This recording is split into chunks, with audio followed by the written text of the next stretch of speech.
Ahí ya, viajeras y viajeros de los 7 reinos. En crónicas anteriores hemos viajado a través de las praderas del continente de Essos. Hemos vivido la caída del reino de Sarnor y cabalgado por el gran mar de hierba junto a Daenerys Targaryen. Y aunque en todas estas crónicas se mencionan los Dothraki, en ninguna de ellas hemos ahondado en su historia.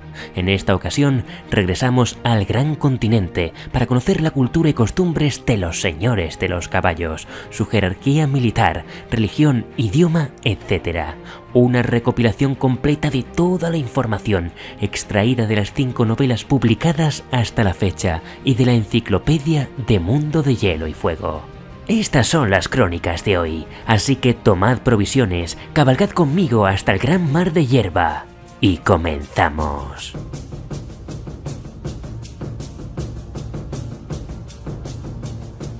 Más allá del mar angosto, al norte de la región central de Essos, encontramos la Gran Desolación, también llamada las Tierras Encantadas, aunque su nombre más común es el Mar Dothraki, donde cabalgan a sus anchas los señores de los caballos. Se trata de un pueblo de nómadas guerreros, jinetes de caballos, considerados salvajes y violentos, temidos en muchas ciudades al oeste de las montañas de los huesos.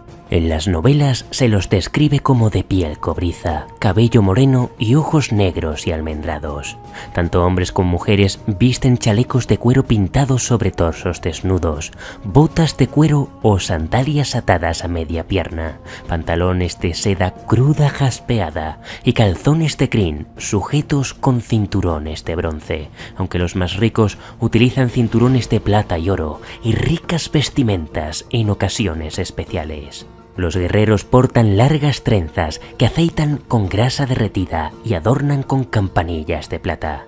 Solo se les permite trenzar su cabello tras obtener su primera victoria, y tras cada victoria se agrega una campanilla. Solo cuando caen derrotados se cortan la trenza para que todos conozcan su vergüenza. En cuanto a su fuerza militar, son mejores jinetes que ningún caballero de Poniente, no conocen el miedo y sus arcos tienen más alcance que los ponientis. En los 7 reinos los arqueros combaten a pie, desde detrás de una pared de escudos o en una empalizada de estacas afiladas. Los Dothraki, sin embargo, disparan mientras cabalgan, a la carga o en retirada, eso no les importa. Además de su arco curvo, empuñan arax y látigos, y según Ser Jorah Mormont, a los Dothraki no les gustan los asedios y serían incapaces de tomar ni el castillo peor defendido de los 7 reinos. Pero en el campo de batalla son absolutamente mortíferos. Estos señores de los caballos viven divididos en hordas a las que llaman khalasars, tribus que en muchas ocasiones están enfrentadas entre sí y en cada una de ellas su jerarquía queda dividida en varios rangos de mando. Su líder recibe el nombre de Khal, considerado como el mejor guerrero del khalasar. Al heredero de un Khal se le llama Khalaka y su esposa recibe el título de Khaleesi. Pero el hecho de ser una mujer hace que tenga menor influencia incluso que los comandantes del Khal.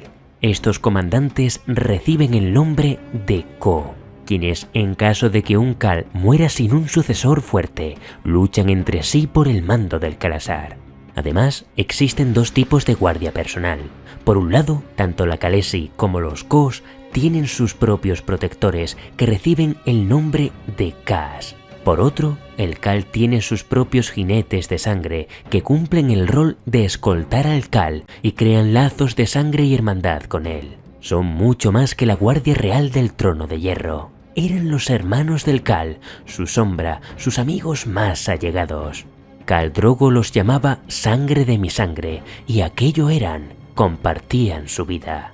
Las antiguas tradiciones de los señores de los caballos exigían que, si un Khal moría, sus jinetes de sangre debían morir con él, para cabalgar a su lado en las tierras de la noche. Si un Khal moría a manos de su enemigo, ellos vivían lo justo para vengarlo, y luego lo seguían con alegría a la tumba.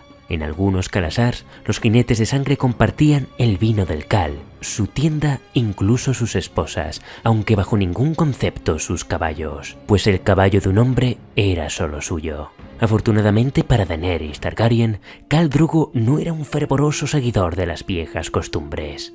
Dentro del propio Kalasar hay otros roles como por ejemplo los Yaka Ran, portadores de pesadas hachas que impartían misericordia tras la batalla, cortando cabezas a muertos y moribundos por igual. El Kalasar también cuenta con dos clases de sanadores, las mujeres estériles y los esclavos eunucos. A la hora de atender a los heridos, las mujeres de las hierbas se encargan de las pócimas y los hechizos, y los eunucos del cuchillo, la aguja y el fuego. En cuanto al estatus social del Kalasar, los Dothraki creen que cualquier hombre que no cabalga no debe considerarse ni siquiera un hombre, careciendo por completo de honor y orgullo. Por ello, un Khal que cae de su caballo no puede seguir al mando. Tal es el honor que le dan a los caballos, que las Khaleesi embarazadas que no quieren mostrar signo de debilidad alguna, cabalgan casi hasta el momento de dar a luz. No por menos, su máxima deidad es el dios caballo. Los Dothraki creen que las estrellas son caballos hechos de fuego y que el cielo estrellado es un gran Kalasar que cabalga por las interminables praderas negras de las tierras de la noche. Creen además que estos caballos ardientes son cabalgados por los Dothraki fallecidos y que cuanto más haya ardido un hombre en vida, más brillante será su estrella en la oscuridad. Cuando muere un señor de los caballos, se mata también a su caballo, para que cabalgue orgulloso hacia las tierras de la noche. Los cadáveres de hombre y corcel se queman bajo el cielo, con la cabeza del difunto mirando hacia la madre de las montañas y rodeado de sus tesoros terrenales. El Khal se eleva en su corcel llameante para ocupar su lugar entre las estrellas. Sin embargo, cuando un niño muere a edad temprana sin haber podido cabalgar jamás, su espíritu no viaja a las tierras de la noche, sino que renace de nuevo. Además del dios caballo, creen que la luna también es una deidad, la esposa del sol, y consideran que las almas malditas, como la de las Maegi, no cabalgan hacia las tierras de la noche, sino que arden en los infiernos. También sienten amor por la madre tierra y piensan que es un pecado cortar su piel con arados, palas o hachas. Por esta razón no dudan en quemar campos, granjas y pueblos, devolviendo así los pastizales a su estado natural y salvaje.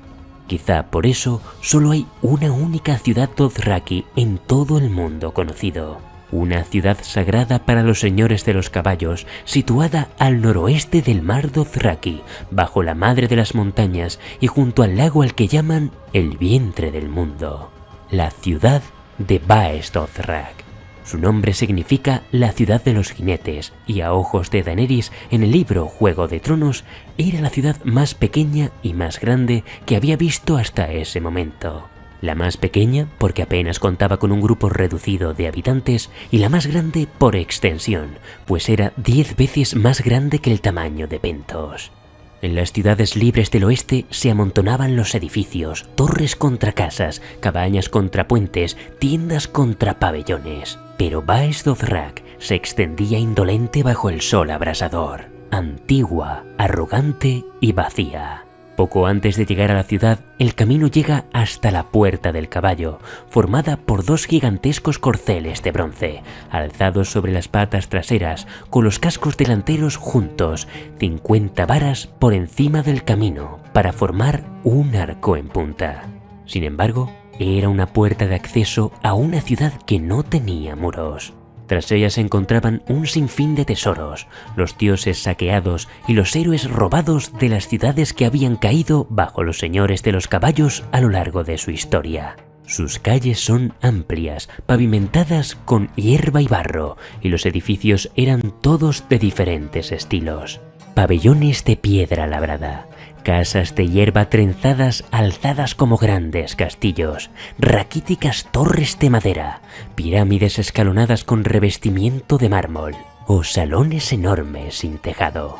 Esta singular estructura de edificaciones dispares tiene un motivo. Los Dothraki no son constructores, sino que utilizan a los esclavos capturados en las tierras que han saqueado, y por tanto, cada esclavo utiliza el estilo aprendido en sus respectivos pueblos. La ciudad cuenta con dos mercados. El mercado occidental, donde se sitúan los comerciantes de las ciudades libres, y el mercado oriental, donde colocan sus caravanas los comerciantes de Yiti, Asshai y otras tierras junto al mar de Jade. El sistema económico de Vaes Dothrak y en general el de la cultura Dothraki es bien sencillo. Ellos no venden ni compran, simplemente ofrecen y aceptan regalos. Los Dothraki opinan que vender y comprar es poco masculino, por tanto, su comercio se basa más bien en el trueque. Sin embargo, no siempre que alguien ofrece un regalo a un Dothraki recibe un regalo inmediatamente, sino que éste lo devuelve cuando considera oportuno. Así, por ejemplo, cuando un Khalasar viaja hasta el mercado de esclavos de Meereen con un grupo de cautivos, no comercian con ellos, sino que se los ofrecen a los esclavistas a cambio de otros regalos. En la Bahía de los Esclavos y las ciudades libres se trata con sumo cuidado a los Dothraki y se les ofrecen regalos a cambio de evitar un saqueo. Tal es el caso de Pentos, cuyos magísteres regalaron una mansión de 9 torreones a Khal Drogo. En el caso del mercado de Vaes Dothrak, los Dothraki no compran ni venden en los puestos y los comerciantes son tolerados en la ciudad, siempre que no rompan la paz ni profanen los lugares sagrados como la Madre de las Montañas o el vientre del mundo. Y por supuesto, a cambio deben honrar al Dos Kalen con los regalos tradicionales de sal, plata y semillas.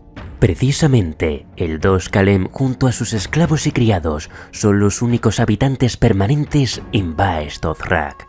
Se trata de un grupo formado por las esposas cuyos Khals han muerto, y a estas antiguas Khalesis se las venera y respeta por todos los Dothraki, sirviendo como consejeras y videntes. Cuando un Khal toma una nueva esposa, es tradición viajar hasta Vaes Dothrak para presentarla al Dos Kalem. La ley en Vaes Dothrak establece que está prohibido portar armas en la ciudad, así como derramar la sangre de un hombre libre. Hasta los Khalasars enfrentados en guerra dejan a un lado sus disputas y comparten la carne y el hidromiel cuando están bajo la mirada de la Madre de las Montañas.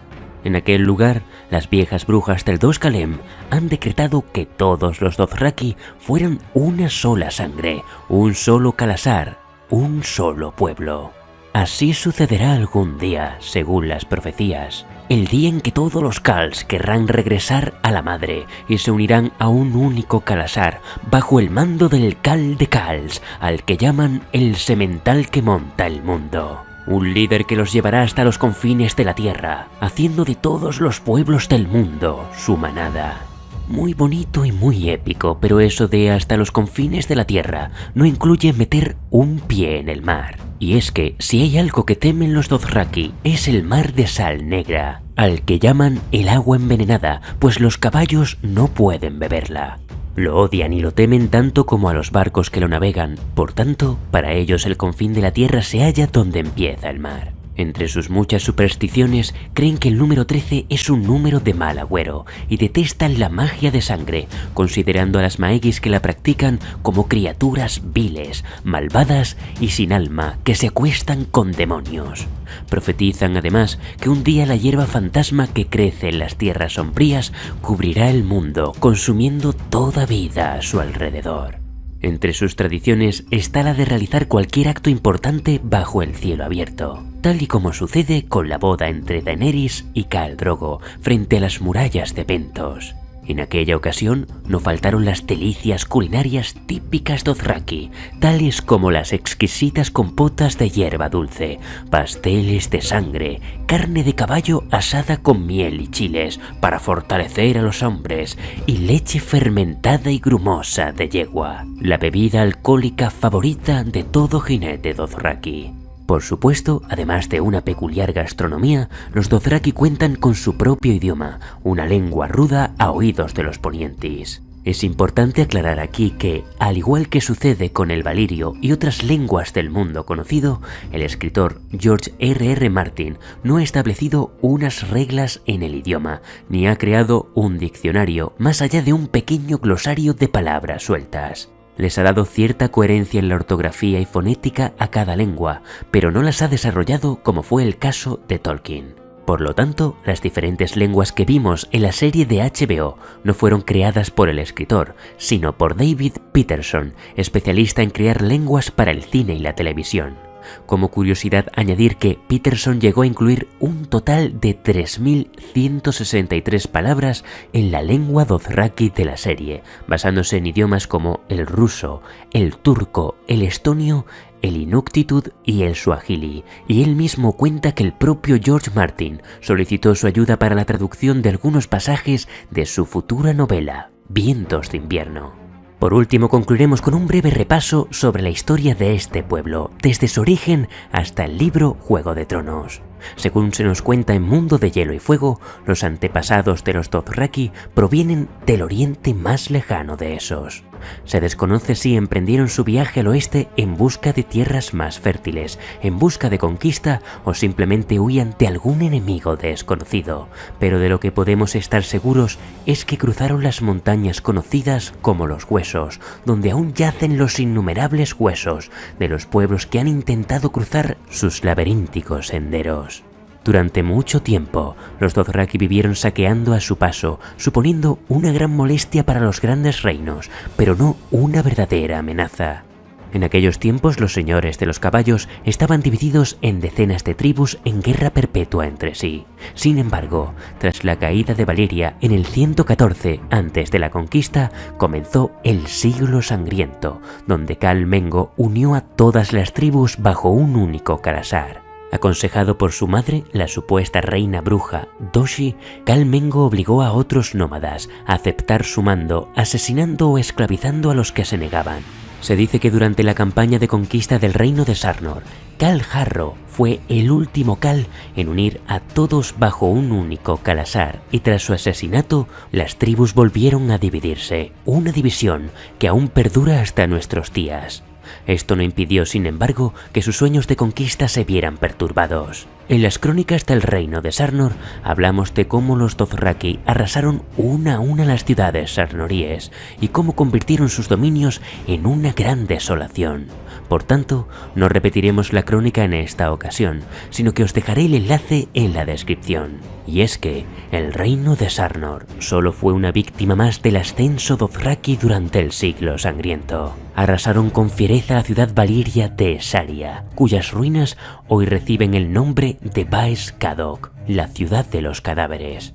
En el norte, Khal Dako saqueó y quemó Ibis. En el sur, todas las ciudades y pueblos del Desierto Rojo cayeron salvo Karth, protegida por su triple muralla. Sin embargo, se dice que cuando Khal Temo y sus más de 25.000 jinetes llegaron a la ciudad libre de Qohor, los Dothraki encontraron la horma de su zapato. Un grupo de 3.000 inmaculados, comprados en Astapor, que llegaron en la hora más aciaga. Fueron 3.000 contra más de 25.000 Dothrakis, y aún así, Qohor obtuvo un resultado favorable, en los que 600 de sus inmaculados quedaron en pie, mientras 12.000 Dothrakis yacían en el campo de batalla. Muchos creen que los 3.000 de Qohor pusieron fin al intento Dothraki de continuar expandiendo sus dominios, pero los hombres más sabios saben que solo es cuestión de tiempo que los Khalasares se unan de nuevo bajo el mando de algún gran Khal y giren su mirada al oeste para hacer realidad sus sueños de conquista. Desde entonces, como hemos dicho antes, han vivido divididos en diferentes Khalasars, dominando las tierras del mar Dothraki y atemorizando a todas las poblaciones al oeste de las montañas de los Huesos. Y así, llegamos hasta los eventos de Juego de Tronos, cuando Khal Drogo, hijo de Barbo, lideraba el mayor Khalasar del mar Dothraki, con 40.000 efectivos bajo su mando. Por supuesto, ya en el inicio de la novela existen otros Khals, como Khal Moro, que asistió a la boda entre Drogo y Daenerys, o Khal Yomo y Khal Ago, posiblemente los dos más importantes después de Drogo. La historia de los Dothraki en los libros de Canción de Hielo y Fuego continúan en las crónicas de Daenerys Targaryen, donde vemos cómo el Khalasar de Drogo se desmenuza al final de la primera novela, y los pocos leales a Daenerys continúan su periplo por el Desierto Rojo, la ciudad de Karth y la Bahía de los Esclavos. En Danza de Dragones, la última novela publicada hasta la fecha, vemos que los Yunkios han contratado a una horda Dothraki de más de 20.000 efectivos, y sabemos que hay Khals como Khal Ceco y el viejo Khal Mozo amenazando los alrededores de Qohor, aunque la verdadera amenaza es el Khalasar de Khal Pono. antiguo Co de Khal Drogo, y del que se dice que bajo su mando cabalgan al menos 30.000 jinetes. Khal Yakko, también antiguo Co de Drogo, supone otra amenaza con sus 20.000 jinetes, los mismos que, al final del libro Danza de Dragones, encuentran a Daenerys y a Drogon. La pregunta ahora es, ¿será Daenerys la Khaleesi que unirá todos los Khalasars en uno solo? ¿O George R.R. Martin tendrá algún otro giro de guión inesperado guardado en su tintero? Preguntas que esperan respuestas en Vientos de Invierno.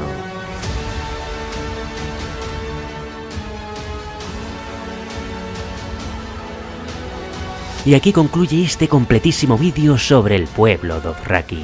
Como hemos dicho antes, si quieres continuar su historia, tenéis a vuestra disposición las crónicas de Daenerys Targaryen, o si por el contrario queréis conocer el papel que jugaron los Dothraki en la caída de Sarnor, tenéis disponibles las crónicas del Mar de Plata y el Reino de Sarnor. Más adelante, y si veo que hay peticiones, quizá haga unas crónicas de los Inmaculados, donde narraremos la batalla de los 3000 de Qohor. Pero como siempre digo, eso forma parte de otra historia, y tendrá que ser contada en otra ocasión. Hasta entonces, mil gracias a mis queridos mecenas de Patreon por el apoyo incondicional a mis crónicas de Poniente. Y por supuesto, si os gusta mi contenido, no olvidéis darle a me gusta. Recuerda que puedes seguirme en redes sociales y suscríbete para que sigamos creciendo.